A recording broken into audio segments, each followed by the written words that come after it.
Headlines as of late, they have been quite upsetting to say the least. This week alone, we have covered two different cases that involve men and their suspected assaults on young children. One of the suspects was a longtime second grade teacher over at Plano ISD, which makes today's guest here in studio and her mission all that more important. So we're going to talk about it a little bit. We've got Lori Allen.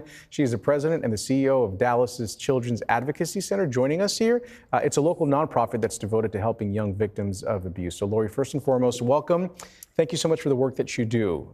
You've got the 38th annual Crimes Against Children Conference. That's what's coming up right around the corner. Tell us a little bit about that and what people can expect this year. It is. So the 38th annual Crimes Against Children's Conference will kick off on Sunday, and we will host 4,500 professionals across the country and the nation who are going to be here to learn about the most innovative and best practices so that we can unify to keep children safe. Talk to us a little bit about any sort of specific cases that the center has been seeing, things that you're specifically trying to address with some of the work that's going on in this year's conference. Of course, some of the emerging trends are all related to technology. So we're seeing things related to AI and, of course, just accessibility through devices and online exploitation. So a lot of our emerging trends are going to be focused on how we can best investigate and prosecute those types of cases. You know, so much of this, you talk about it, and it draws out so much emotion, especially with parents, caretakers, people whose jobs it is to protect young children.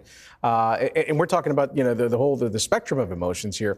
And I'm assuming a lot of that is going to bubble up when you talk about these things at this conference. But for folks who are going there to attend, to gain knowledge and the resources and the skills to deal with all of this, what do you hope that they take out of this conference? Well, as I was talking to you a little bit before, I was an attendee long before I was a part of the Dallas Children's Advocacy Center family. So I can tell you firsthand what it does. As someone who is a child protective investigator that came, it gave me inspiration and hope to hear from so many of the presenters. And it also gave me tools that made me better at doing my job and was able to make me a contributor on our team and provide some really wonderful best practices that was trauma informed and was also, I think, honestly made me better at keeping children safe and finding justice. You know, and this is something obviously that you do for a living now, so you're very well versed in this. But for parents who have concerns, what should they do? Should they suspect that their child or a loved one, or maybe another child that they care for as well, it doesn't have to be their own, might be the victim of this kind of abuse? What should they do? Well, the first thing is to be a safe space to listen. Make sure that children are safe, assess, and then from there,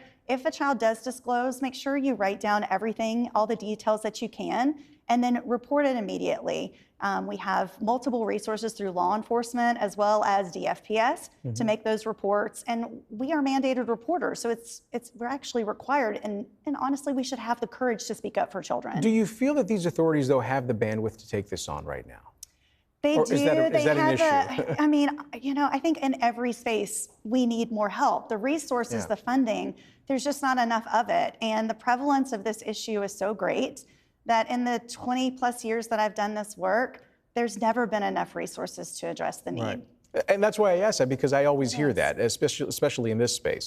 You know, that things always take too long, the wheels of justice move too slow, and there's never enough people. But I think that's part of the work that you're doing is to increase this awareness advocacy and to get all of the resources. Yeah, absolutely. Okay, great. Talk a little bit about where folks can get more information on the Children's Advocacy Center. How can they get involved? How can they get more details? Just learn more. Absolutely. The Dallas Children's Advocacy Center has a fantastic website where you can find tons of resources.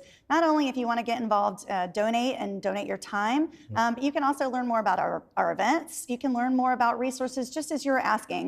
As a parent, how can I equip myself with more information and be a better advocate for my child?